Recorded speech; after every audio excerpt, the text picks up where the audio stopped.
Good morning junior. Good morning senior.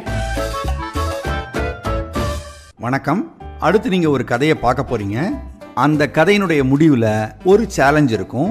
அந்த சேலஞ்சை சக்சஸ்ஃபுல்லா பண்ணுங்க. Crow Swim Story. ஒரு காட்டில் ஒரு மரம் இருந்தது. அந்த மரத்தில் ஒரு காகம் கூடு கட்டி வசித்து வந்தது. அந்த மரத்திற்கு பக்கத்தில் ஒரு குளம் இருந்தது. அந்த குளத்தில் ஒரு அன்னப்பட்சி வசித்து வந்தது. காகமும் அன்னப்பட்சியும் நண்பர்களாக இருந்தனர். காகத்திற்கு நாமும் அன்னப்பட்சி போல் அழகாக ஆக வேண்டும், வெள்ளையாக ஆக வேண்டும் என்று ஆசை. ஒரு நாள் அது அன்னப்பட்சியிடம் சென்று, நண்பா, நீ மட்டும் எப்படி வெள்ளையாக இருக்கிறாய்? எனக்கும் அதுபோல் ஆக வேண்டும் என்று ஆசையாக இருக்கிறது என்று கேட்டது. அதற்கு அன்னப்பட்சி, நான் பிறக்கும் பொழுதே இப்படித்தான் இருந்திருக்கிறேன். உனக்கு மட்டும் என்ன, நீயும் அழகாகத்தான் இருக்கிறாய். இல்லை நண்பா, நீ பொய் சொல்கிறாய். நீ குளத்தில் குளித்துக் கொண்டே இருப்பதனால்தான் வெள்ளையாக இருக்கிறாய்.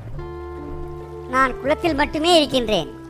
நீ வெகு தூரம் பறக்கிறாய், பல உணவுகளை சாப்பிடுகின்றாய். உன் வாழ்க்கையே சிறந்தது என்றது. ஆனால் காகம் அதை ஒப்புக்கொள்ளவில்லை. அடுத்த நாளிலிருந்து காகம் உணவு தேட எங்கும் செல்லவில்லை. குளத்தில் தொடர்ந்து நீச்சல் அடித்துக் கொண்டே இருந்தது. நீச்சல் அடிப்பது காகத்தின் இயல்பு அல்லவே. அதனால் சோர்ந்து போனது. சோர்ந்து போயும் விடாமல் நீச்சல் அடித்தது. தொடர்ந்து தண்ணீரிலேயே இருந்து கொண்டே இருந்தது.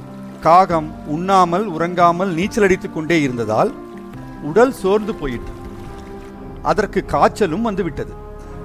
மிகுந்த வருத்தத்துடன் கரையில் அது சோர்ந்து போய் படுத்துக் கொண்டது. அப்போது அன்னப்பட்சி அங்கு வந்து, அழகு நிறத்தில் இல்லை நண்பனே. நீ இவ்வளவு காலம் மகிழ்ச்சியாக இருந்தாய். ஆனால் வெள்ளையாக வேண்டும் என்பதற்காக நீ செய்த முயற்சியினால் சோர்ந்து போய் காணப்படுகிறாய். காகத்திற்கு அப்போதுதான் உரைத்தது, நான் மகிழ்ச்சியாக இருந்தேன். அன்னப்பட்சியைப் போல் நான் ஆக வேண்டும் என்று நினைத்த பிறகு என் மகிழ்ச்சி துக்கமாக மாறிப்போய்விட்டது. இனி நான் என்னைப் போலவே இருப்பேன் என்று தனக்குத்தானே சொல்லிக் கொண்டது. அன்னப்பட்சியும் காகமும் சந்தோஷமாக நீண்ட நாள் இருந்தன.